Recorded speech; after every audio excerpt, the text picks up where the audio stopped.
Bem, meus queridos amigos e irmãos, muito boa noite.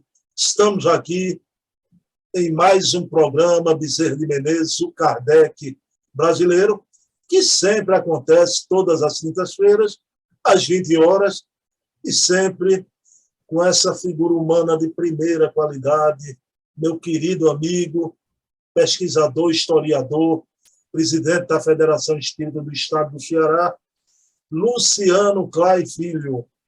E hoje uma noite muito especial, porque, digamos assim, Clay, não estou em erro, né? A gente vai conversar sobre Bezerra de Menezes e suas mulheres, esposas que foram um verdadeiro apoio na vida do Dr. Bezerra de Menezes. Imagine que programa, não é? Mas, antes de mais nada, eu vou convidar, Clay, vocês, vamos elevar o pensamento a Deus e agradecer por mais esse momento de encontro, de reencontro.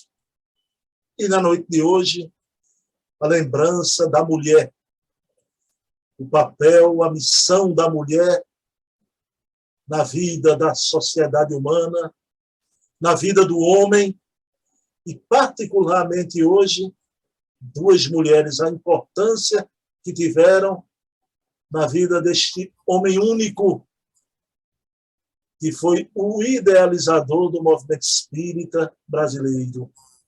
Então, pedindo permissão a Jesus, a quem tudo devemos, iniciamos o nosso programa da noite de hoje. Meu querido Luciano, tudo bom, Luciano? Como é que está aí a terrinha aí de Iracema? Tudo bom? Tudo, meu querido, graças a Deus. Um pouco quente, né? Mas a área litorânea é sempre abençoada aí pelos ventos, especialmente o vento do Aracati, que aqui no Ceará vem e refrigera um pouco as nossas noites. Mas tudo em paz, meu bom irmão. Bom, Luciano, conforme eu anunciei, né, a gente vai ver hoje essas duas figuras humanas que eu acho, tenho certeza, que o movimento espírita também sabe pouco.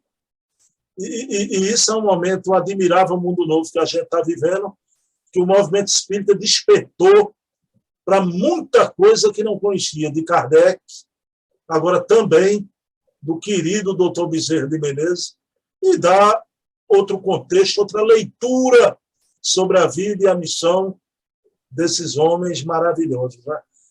Mas, Clay, primeira esposa, né? Então, Dona Maria Cândida de Lacerda Prego. Eu queria, Clay, a gente sabe, o que a gente sabe é que aquele idílio, eu adoro, Clay, aquela citação do Francisco Aquarone, veja bem, quando ele diz assim, não é? Que o Bezerra de Menezes era encantado pelo ambiente morno e acolhedor do lar. Né? A gente sabe que isso é apanágio também das almas superiores, né, Clay? Esse amor à família, ao lar. A gente sabe que esse idílio de Dr. Bezerra vai ser por pouco tempo, né? Por muito pouco tempo. Mas aí, ao historiador, eu pergunto, né? Clay, como foi essa aproximação, o conhecimento entre os dois, o namoro, o casamento, e como foi esses poucos anos mais extraordinários na vida de Bezerra com Dona Cândida? Meu querido, primeiro eu agradeço a você a sugestão do tema de hoje.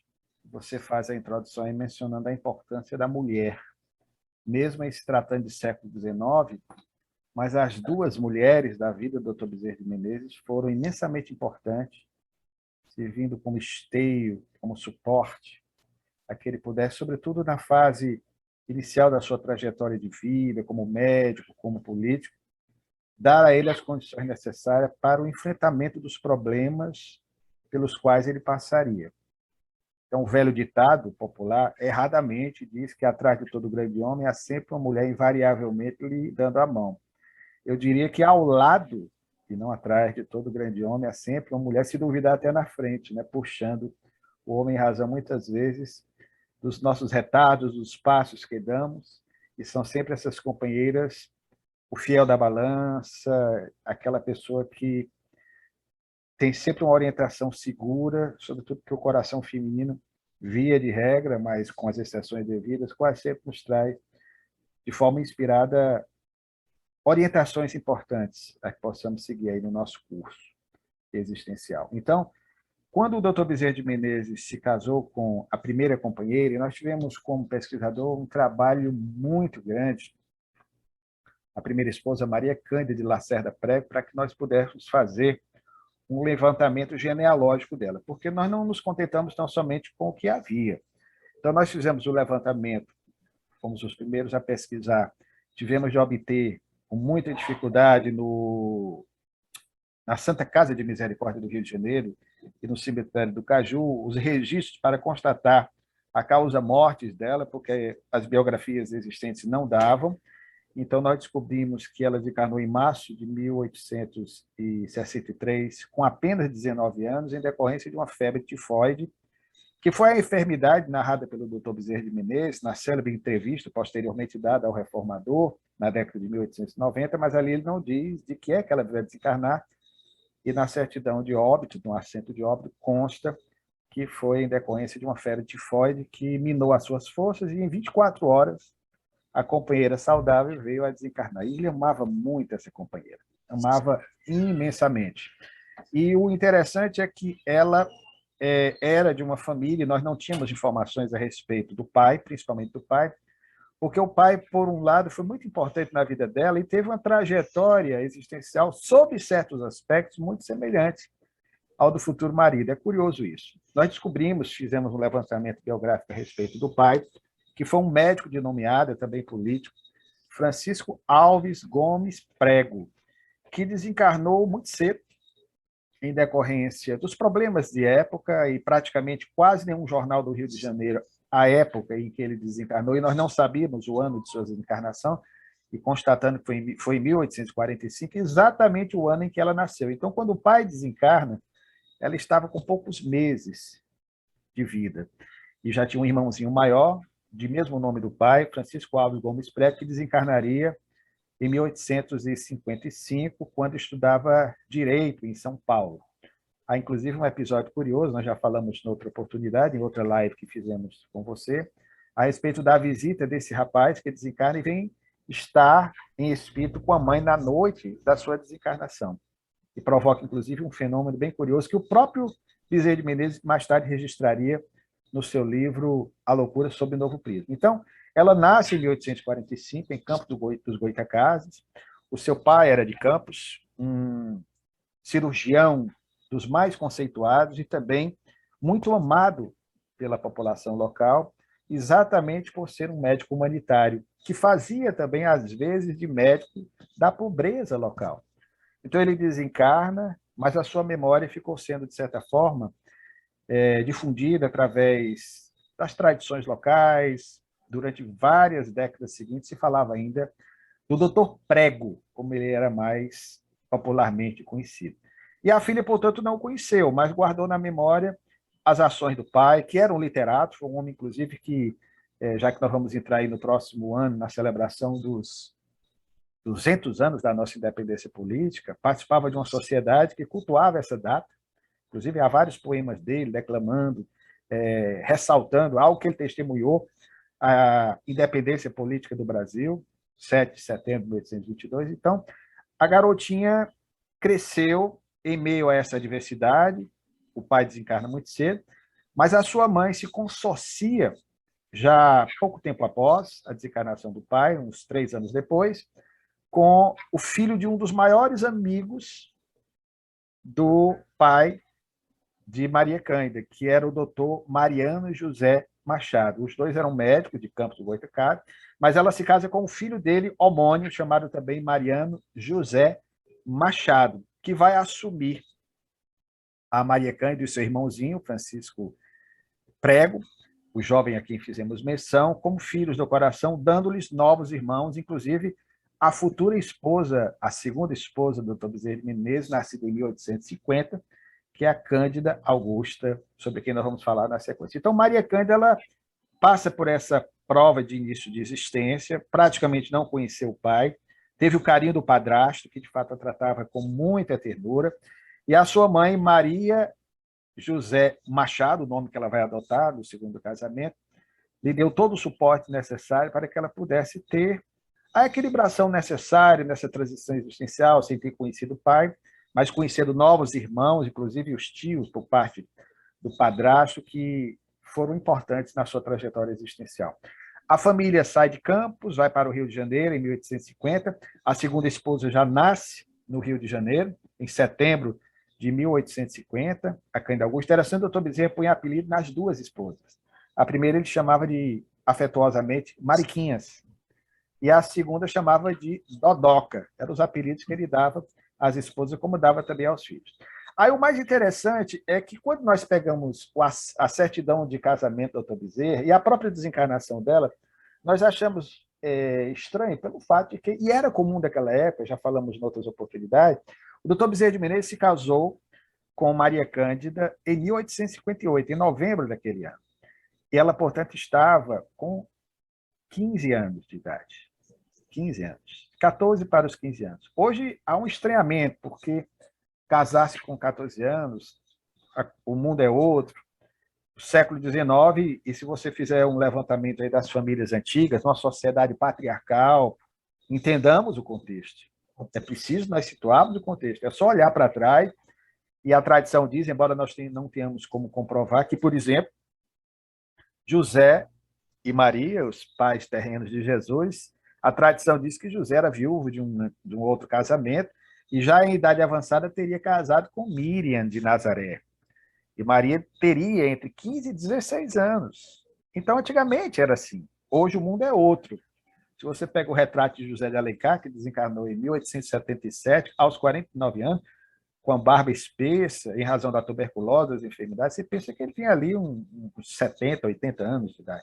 Então, tudo era diferente. A mulher, daí o título de Abalzaquiana, aos 30 anos, praticamente ficava sentada numa cadeira de balanço, fazendo crochê. Hoje as mulheres, graças a Deus, os tempos são outros, com 50, 60 anos, são jovens, ativas, fazem academia, então o mundo é outro, tem as suas atividades profissionais. Mas naquela época, não, a mulher era destinada pela própria família, havia essa cultura, lembramos que era de um Brasil oitocentista, e a mulher, portanto, tinha que casar cedo exatamente para que pudesse dar ao marido e à família, era essa a ideia que se tinha, muitos filhos, uma prole considerável. Então, ele se casa com ela em 1858. Nós tentamos, e você lembrou aí o Aquarone, um dos mais carinhosos biógrafos do Dr. Bezerra de Menezes, que de uma maneira muito bela, romanceada, consegue, com o seu Médico dos Pobres, levar adiante a vida do Dr. Bezerra de Menezes de forma poética. E nós tentamos descobrir quando é que se deu esse primeiro possível encontro entre ele e a companheira. A dedução que fizemos, aí vem muito da intuição do historiador, embora não possamos afirmar, mas é uma probabilidade muito grande, que o primeiro contato do nosso jovem Adolfo Bezerra de Menezes com a sua futura companheira deu-se muito perto do casamento. Eles se conheceram, até porque não podia ser antes, ela estava com 14 para 15 anos, mas eles se conheceram quando ela tinha 14 anos, em 1857. Exatamente porque o Dr. Bezerra de Menezes, na Faculdade de Medicina, ele foi colega de faculdade, aquele que seria um grande amigo seu, também um grande médico no futuro, membro da Academia Imperial de Medicina, o doutor Pinto Neto, que era tio, na verdade, irmão do padrasto de Maria Cândida, e que tomou assento na Academia Imperial do Rio de Janeiro, de Medicina, exatamente no mesmo dia do Dr. Bezerra de Menezes. Eram só os dois. Então, fizeram uma celebração especial. Então, possivelmente, nessa celebração foi que Adolfo se encantou com a criança, com a jovem, bela menina, que já muito madura, como ele mesmo vai dizer, porque o Dr. Bezerra de Menezes ele escreve alguns romances, Bruno, e ele transformava os personagens, dava a eles características das pessoas que ele amava, dos filhos, de amigos daqui do Ceará, de personalidades históricas do Rio de Janeiro, e inclusive das companheiras. É interessante, pegando aqui um trecho do livro, só para você ter uma ideia, na obra que nós conhecemos como A Casa Assombrada, uma obra que foi editada pela Federação Espírita Brasileira, ele dá uma ideia de como foi o primeiro beijo do casal. E aí você percebe pela própria descrição física da personagem, porque nós obtivemos algumas fotografias, inclusive uma fotografia inédita da Maria Cândida, da primeira esposa, uma mulher de uma beleza extraordinária, lindíssima,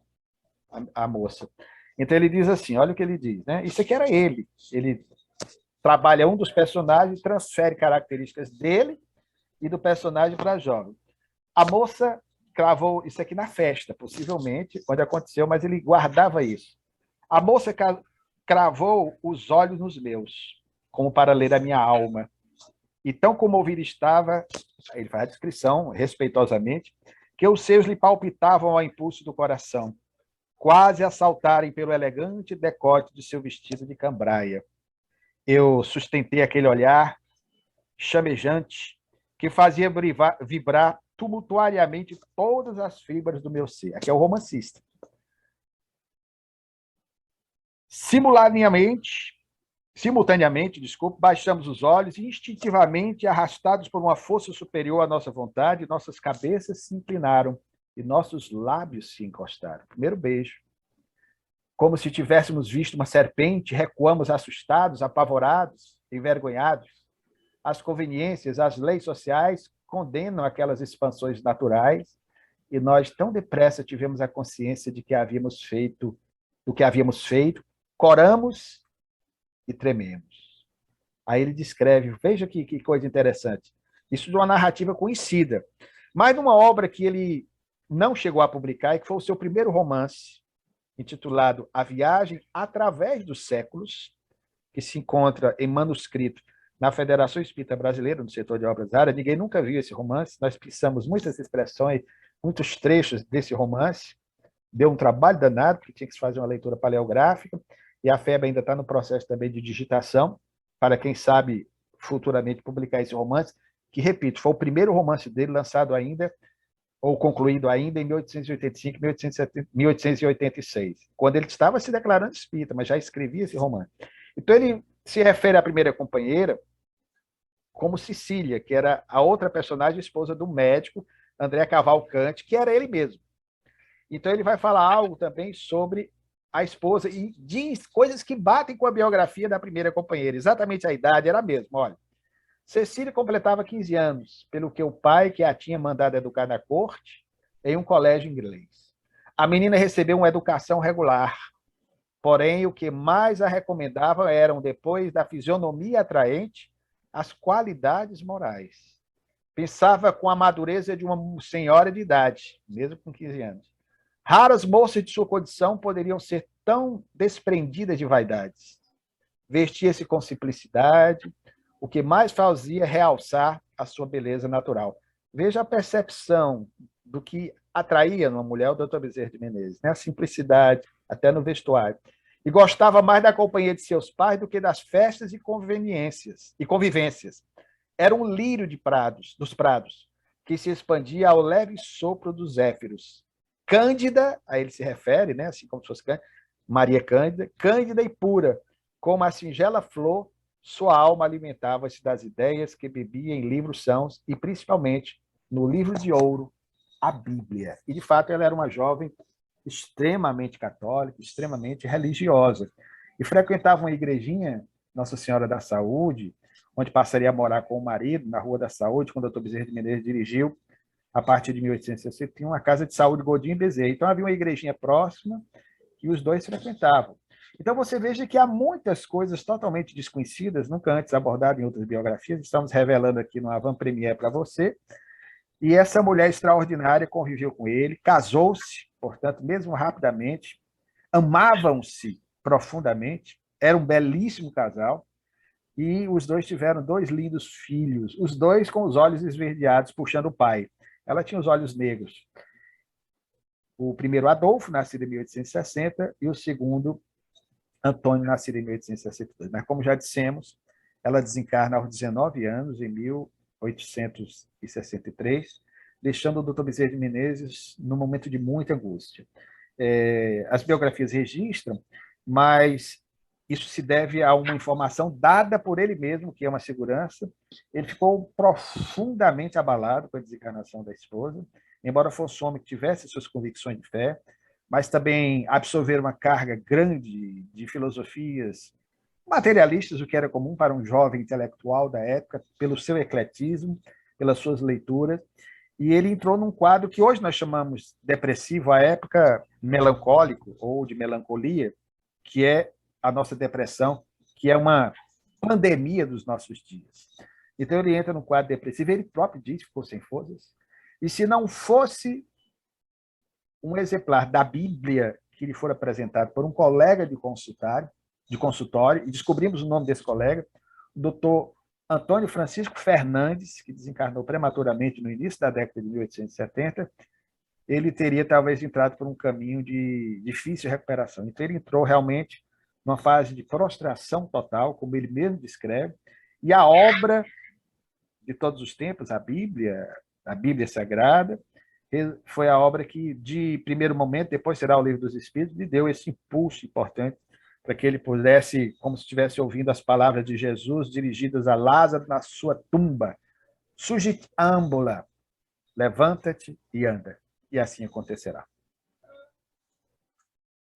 Bem, meu querido Luciano, me permita, esse momento que você descreveu aí é um momento impagável, né? Não tem preço. O romântico doutor Bezerra de Menezes traz, eu vou usar uma expressão aqui que é colocada até para Francisco de Assis, né?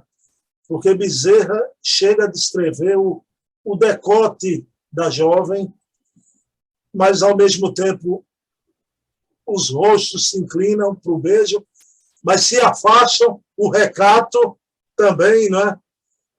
E aí eu me lembro do que o querido Pietro Ubaldi falava do Francisco de Assis e os seus frades, né? Eram homens, aqueles homens. Então, essa expressão humana do doutor Bezerra, que você coloca aí, e eu adorei você ter colocado a palavra também a depressão, que o Aquarone cita o tempo todo, melancolia, mas era depressão. Bezerra só faltou enlouquecer. E cabe ainda a expressão ubaldiana com relação a Francisco. Eram homens, esses homens, espíritos superiores, mas aqui na Terra, com toda a gama dos sentimentos nobres. Perder um anjinho desse, como você disse, uma menina dessa aos 19 anos de idade, Clay. Meu Deus. Filhos, né? E 2 filhinhos. Mas aí, Clay, o mais interessante, só fechando, querida, essa homenagem que prestamos a ela, e por tabela a ele, porque isso que nós estamos colocando para você, você pode vasculhar qualquer live, aí nunca foi colocado anteriormente, e o fazemos com alegria para você. Mas nós conseguimos fotografias dela, é uma mulher de uma beleza singular. E a última fotografia, cujo original nós temos em mão, porque inclusive a família toda do Dr. Bezerra de Menezes, inclusive aqui em Fortaleza, onde essas fotografias foram encaminhadas, os chamados cartas de visita, a família ficou profundamente sentida, baqueada, usando a expressão de hoje, pelo fato, e mandaram celebrar missas numa igreja local, Dona Fabiana, mãe do Dr. Bezerra, porque o Dr. Bezerra amava essa mulher, em pleno vigor, jovem, e repito, em 24 horas ela contrai a enfermidade, e ele médico, um médico de nomeada, membro da Academia Imperial de Medicina, mas impotente, não podia fazer absolutamente nada para evitar aquele mal, aquela enfermidade que à época praticamente não tinha cura, né? Então, imagine o sofrimento dele. Realmente foi algo que abalou não só ele, mas toda a família. E nós temos uma fotografia dela, portanto, que foi tirada poucos meses antes, já no mesmo ano da desencarnação, mas no final de 1862, ela com ele, assim, do lado, poucos meses antes dela deixar o companheiro. Bom, meu amigo, aí vamos para a segunda esposa, né? O nome das duas, muito parecido, já, quase iguais, já. As duas Cândidas, a primeira esposa, que desencarna tão jovem, Maria Cândida de Lacerda Prego, a segunda, Cândida Augusta de Lacerda Machado, né? Mas, claro, aí, em uma live anterior, já para trás, a gente está fazendo aqui as contas do colar, não é? Já tem lives bem para trás. Já.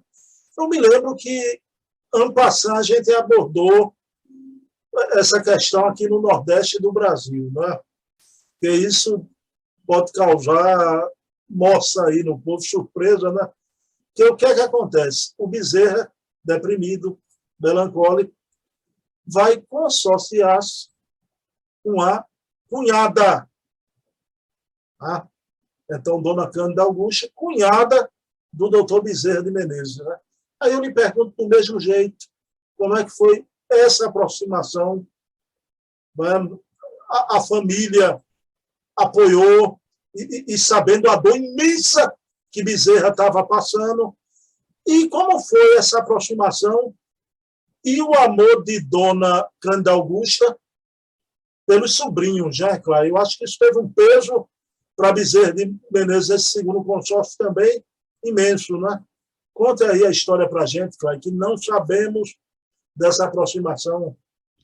É bem interessante. A segunda esposa, a Dodoca, como ele carinhosamente a chamava, Dona Cândida Augusta, de Lacerda Machado, as duas vão adotar o sobrenome Bezerra de Menezes. A primeira ficou com o sobrenome, ficou Maria Cândida Bezerra de Menezes, e a segunda, Cândida Augusta Bezerra de Menezes. Curiosamente, a primeira filha do casamento de Bezerra com Dodoca, com Cândida Augusta, a segunda esposa, vai chamar-se Maria Cândida, em homenagem à irmã e à primeira esposa de Bezerra. E é interessante, é curioso, nós temos uma fotografia dela, é quase que o clone da primeira esposa do Dr. Bezerra de Menezes. É muito parecida, embora a irmã materna ela tivesse uma fisionomia um pouco diferente da primeira esposa. As duas eram muito bonitas. Nós temos fotografia da Cândida também, já com 20 e poucos anos, e ela também com 15 anos, 14 anos, que ela casou até mais nova. Então, diferentemente da primeira companheira, a Dodoca, vamos chamá-la assim, a Cândida, ela já era conhecida pelo Dr. Bezerra de Menezes. Quando o Dr. Bezerra de Menezes se casou, em 1858, ela estava com 8 aninhos, era uma criança. Ela nasceu em 1850, no Rio de Janeiro, já no Rio de Janeiro, quando a família se transferiu. O sogro do Dr. Bezerra de Menezes era muito amigo dele, muito amigo do genro. E tinha uma diferença de idade curta, relativamente, de apenas 11 anos, ou de 9 anos, melhor dizendo, porque ele nasceu em 1822, o Dr. Bezerra era de 1831. E a esposa também, no caso a sogra, a esposa do Mariano, a mãe das duas irmãs, ela era também de 1822. Então, eram relativamente jovens, próximos em idade. Então, eles tinham uma certa amizade. Quando o Dr. Bezerra de Menezes desencarnou, e em meio, sobretudo, esse quadro depressivo, a Dodoca, é claro, ainda era uma criança, né, em 1863, estava com 13 aninhos, mas o Dr. Bezerra de Menezes, isso foi outra coisa que nós descobrimos, ele, nesse período, antes de mudar-se para uma residência que ficava no hospital da Casa de Saúde, onde ele dirigiu com o amigo Pedro Ferreira de Almeida Godinho, Casa de Saúde Godinho Bezerra, ele morou em São Cristóvão, na rua Aurora, que ficava exatamente numa casa contígua, ou seja, vizinha a do sogro, eles eram vizinhos. E a casa era do sogro. Nós conseguimos fazer o levantamento, até com características da casa. Então, quando a Maria Cândida desencarnou nessa casa, a Dodoca e os pais moravam na casa do lado. E aí, obviamente, a irmã mais nova, mesmo com 13 anos, mas já maduro, 13 anos naquela época, acolhe os filhos pequenininhos da irmã e de Adolfo, porque ele precisou desse suporte inicial. A família, a mãe, as irmãs do Dr. Bezerra no Ceará não tiveram condições de viajar. Então, ela passa a lhe dar esse suporte, ajudando o sogro, ajudando o pai, o sogro do Dr. Bezerra, ajudando a mãe, que também ficaram profundamente abalados com a desencarnação da filha. A mãe já tinha, aspas, perdido o filho em 1855 e agora via a filha partir, né? Do primeiro casamento. Certamente o pai veio buscar os dois, né? O grande médico Francisco Gomes Pregos. E aí, querido, o próprio Mariano José Machado, segundo informações obtidas através de um relato feito por um dos filhos do Dr. Bezerra de Menezes, Francisco da Cruz Bezerra de Menezes, mais tarde, teria sido, segundo ele informa, o próprio sogro que pelejou para que o Dr. Bezerra de Menezes passasse a frequentar a residência e olhasse com outros olhos para a Dodoca, vendo a possibilidade dele continuar vinculado à família, como era costume à época, não só no nosso Nordeste, não só aí no Pernambuco, como aqui no Ceará, e também no Rio de Janeiro, é a questão cultural do nosso Brasil, oitocentista, esses casamentos entre parentes, entre familiares.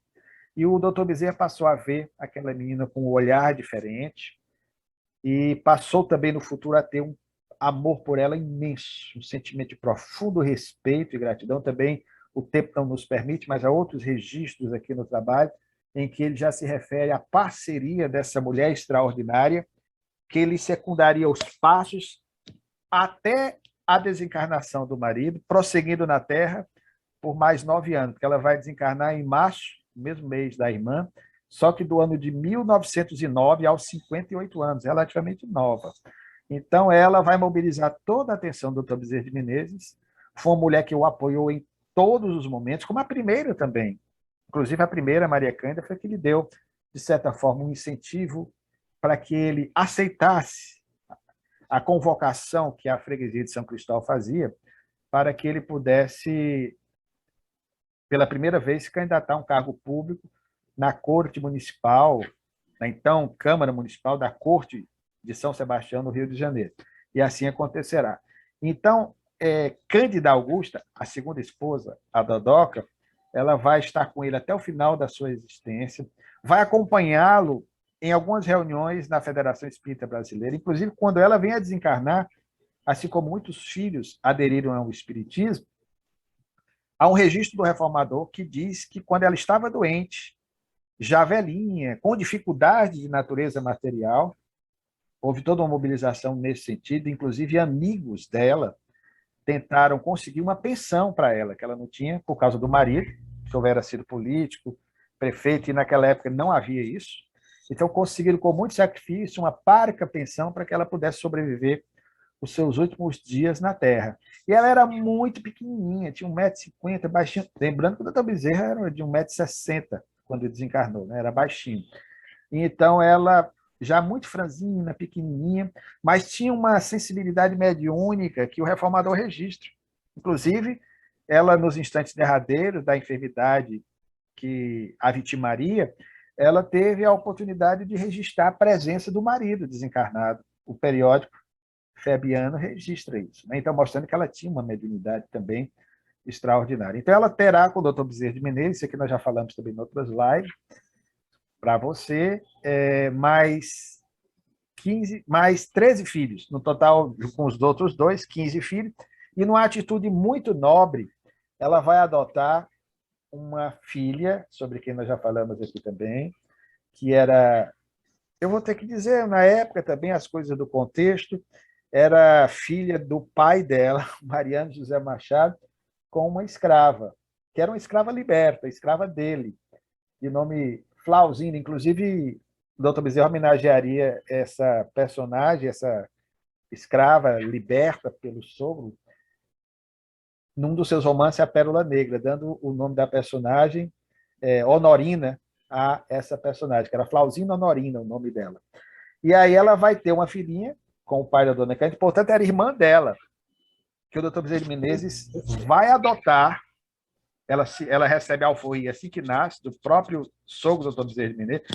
Certamente que a esposa, Dona Maria Machado, entendeu aquilo ali.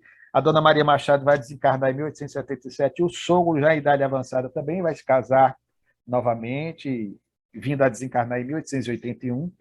E o fato é que nós vamos ter aí o doutor Bezerra e a esposa adotando a filhinha do coração, a Antônia, sobre quem já falamos aqui, uma escrava alforriada, ela, irmã paterna da mãe, né? Que prosseguiria essa amizade, esse vínculo para o resto da existência. Então, veja a grandeza também dessa mulher extraordinária. Então, o doutor Bezerra foi abençoado aí pela providência divina, porque teve na sua caminhada e precisava esses 2 anjos, essas 2 almas extraordinárias que lhe deram a sustentação necessária em momentos difíceis. Eu, só para descontrair um pouquinho, tenho um amigo muito querido no movimento espírita, que é o Jorge Damas Martins, pesquisador também da vida do Dr. Bezerra de Menezes, fazendo uma alusão aos 2 casamentos. Ele disse que certa feita fez uma pergunta na intimidade no seu quarto com ele mesmo. Ele disse, meu Deus, qual será das duas esposas que o doutor Bezerra amou mais? Clay, eu estava aqui me perguntando, eu devo perguntar isso a Luciana ou não, né? Uma pergunta que eu estava aqui me fazendo, né? Captou o pensamento, né? A primeira, a Mariquinha, ou a segunda, a Dodóca? E ele chegou à conclusão que é dele, né? Eu repito aqui, sei que o doutor Bezerra não vai ficar zangado comigo ao dizer isso. E ele disse que nem foi a primeira, nem foi a segunda, mas a sogra.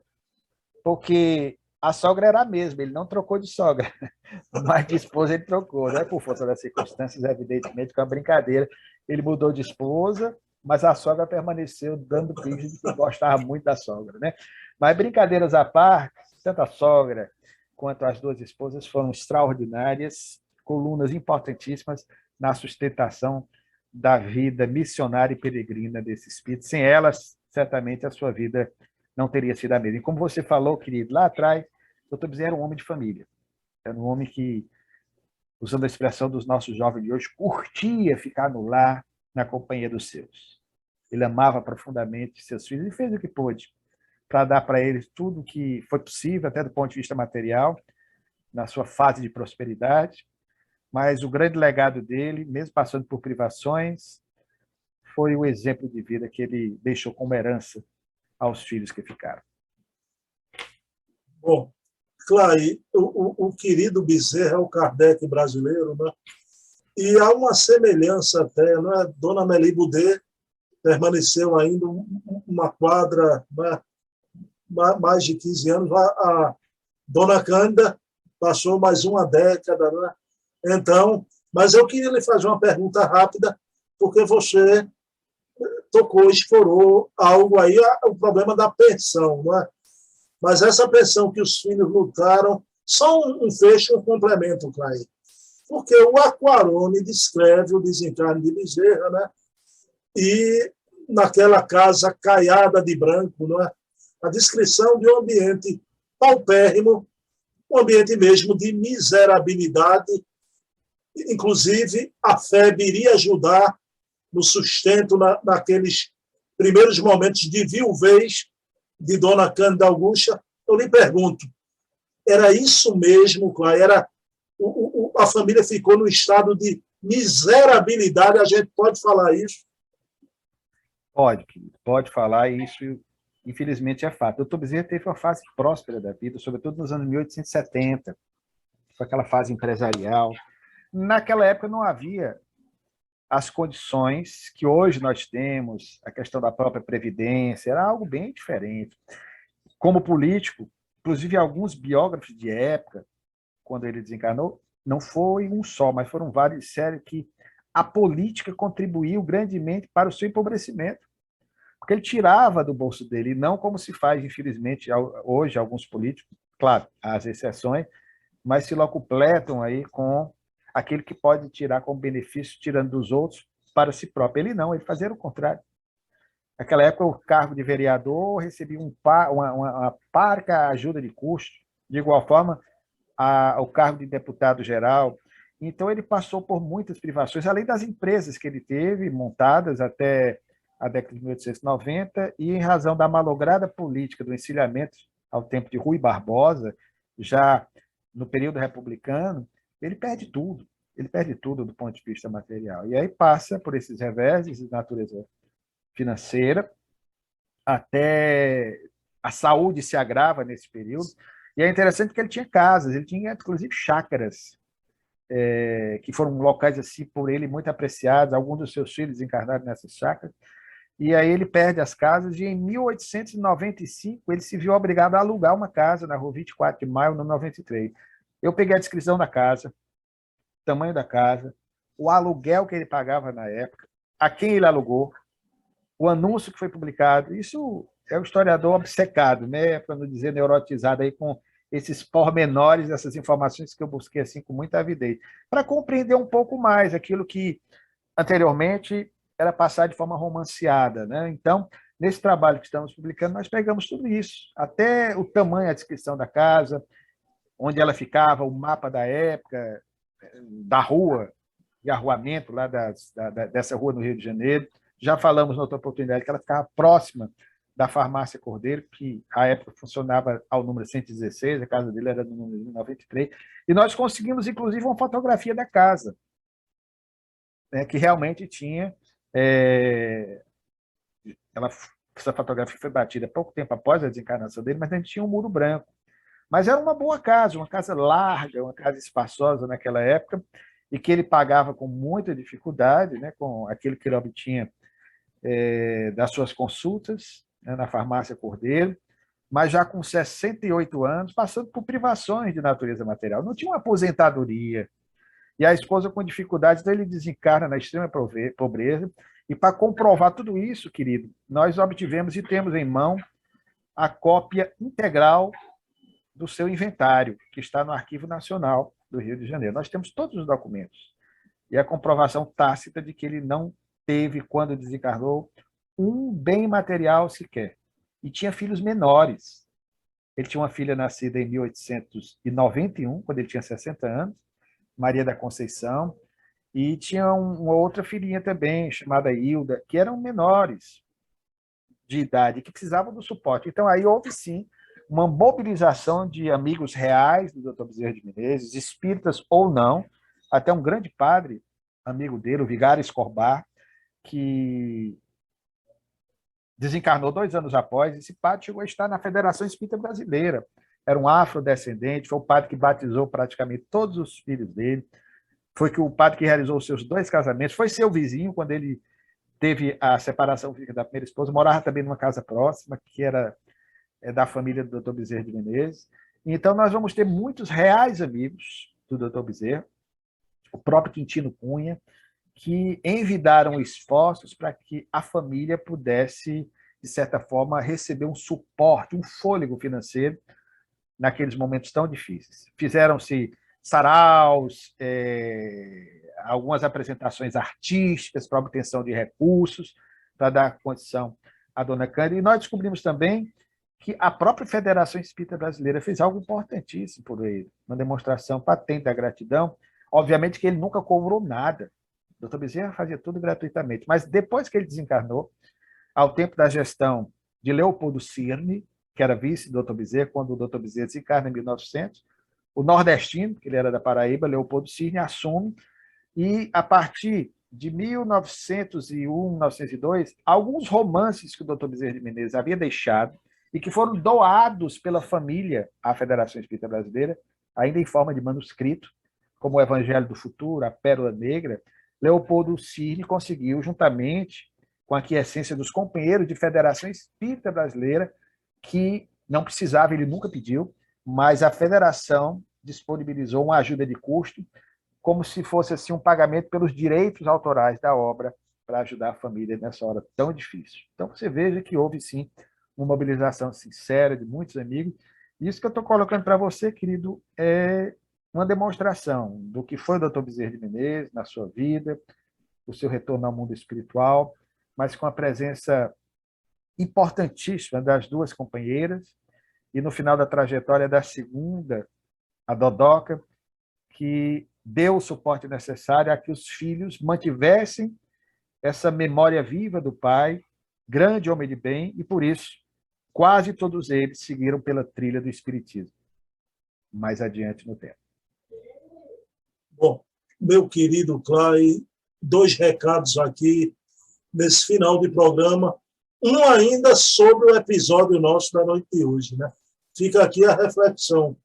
Que homem estranho é esse, Bezerra de Menezes, que queria poderes discricionários, como alguns aí dizem, né? De forma absurda, e era tão desapegado, né?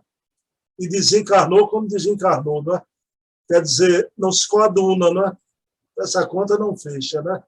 Mas, claro, querido, olha, como a gente sempre faz, em todo final de programa, a gente anuncia o próximo. Sábado agora, a gente vai estar recebendo ao meio-dia aquele bate-papo, a entrevista, o querido Marco Milani da USE, dirigente da USE Regional de Campinas.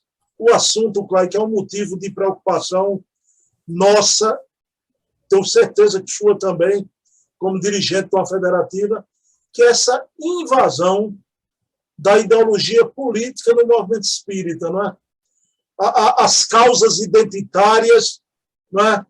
Colocadas aí na tribuna espírita, e o Milani, há tempos atrás, escreveu um artigo muito bom, Trojan e o Espiritismo, Trojan uma alusão ao cavalo de Troia, porque verdadeiramente é um cavalo de Troia quando a gente abre o flanco para entrar a luta política, fazer da tribuna espírita uma arena política é muito complicado. E o Milani, você conhece, é uma alma tranquila, madura, que vai abordar esse momento que a gente precisa também refletir.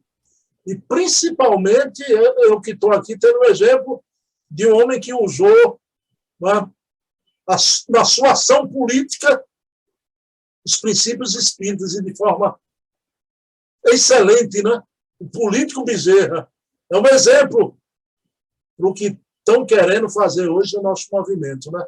Mas, claro, querido, gratidão. E como é bom falar de mulher, falar sobre as mulheres, né? Nosso ambiente fica aqui luarizado, né? Com as duas cândidas, né? Meu Deus, né? Amigão, pode fazer a prece. Senhor da vida, Deus nosso Pai, a Ti, Senhor, dirigimos os nossos pensamentos, uma vez mais reconhecidos por tudo quanto nos deste, por tudo quanto nos dás, e de maneira especial a oportunidade de estarmos momentaneamente na dimensão física, assimilando as lições necessárias ao enriquecimento do nosso patrimônio espiritual. Ampara-nos, Senhor, através de Jesus, teu Filho e nossa referência maior, a fim de que possamos perseverar nas lutas no bem, para que possamos ser coerentes em relação àquilo que pensamos e aquilo que pomos em prática no nosso dia a dia. Que os bons amigos, que os nossos anjos guardiães, benfeitores do mundo maior, que nos tutelam os passos, possam ter sempre a oportunidade de encontrar em nossos corações os recursos necessários, as condições devidas, para que, mesmo que toscamente imperfeitos que somos como instrumentos, nos convertermos em intermediários ou instrumentos à transformação a partir de nós, do nosso mundo material. Guarda-nos na tua paz, Senhor, e ser conosco, hoje e sempre, que assim seja. Bom, pessoal, semana que vem, quinta-feira, às 20 horas, estaremos aqui, eu e Clay. Clay é esse historiador poeta, não é? Clay, você não é fofoqueiro, viu? Não faz fofoca, mas vai falar bem da vida dos outros lá na China, viu? Você fala bem da vida dos outros, meu Deus, contar a vida de Bezerra é poesia e história. Gratidão, meu irmão, viu? Beijo na alma. Paz e bem.